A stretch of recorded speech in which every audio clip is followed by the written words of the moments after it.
2026 বিশ্বকাপকে ঘিরে সারা পৃথিবীতে তাক লাগিয়ে দিয়েছেন আয়াতুল্লাহ আলী খামিনির দেশ ইরান। আজকে দেখেন 2026 বিশ্বকাপে যখন ইরান যখন অংশগ্রহণ করতে যাবে, সেই সময় আল্লাহর পবিত্র আল কোরআনে কারীমকে চুমু দিয়ে সম্মান করে, সেই কোরআনকে শ্রদ্ধা করে তারা আমেরিকা চলে গিয়েছে সেই 2026 বিশ্বকাপে 2026 ফুটবল বিশ্বকাপে অংশগ্রহণ করার জন্য। আজকে দেখেন সেই তাম পৃথিবীতে বিশ্বকাপ খেলা শুরু হয়েছে। সেই বিশ্বকাপকে ঘিরে আয়াতুল্লাহ আলী খামিনির দেশ ইরান সারা বিশ্বকে জানিয়ে দিলেন, এই কোরআন সম্মান করো।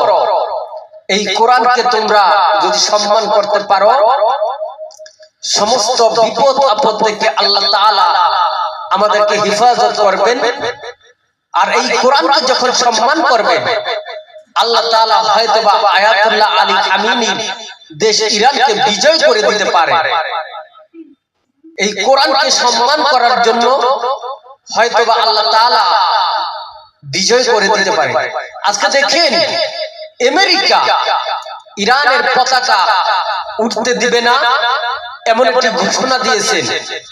ইরানকে আমেরিকাও ভয় পায়, কারণ ইরানের সাথে আল্লাহ রাব্বুল আলামিন আছেন। ইরানের পতাকার ভিতরে আল্লাহর নামটি খোদাই করে লেখা আছে।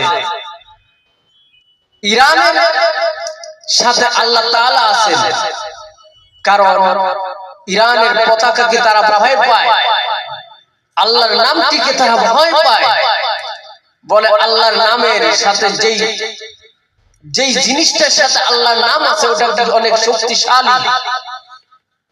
তারা মনে করে হয়তোবা তারাই বিজয় ছিনিয়ে নিবে।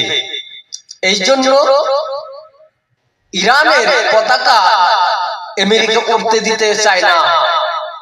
আজকে 2026 বিশ্বকাপকে ঘিরে সারা দেশকে, সারা পৃথিবী থেকে তাক লাগিয়ে দিয়েছেন।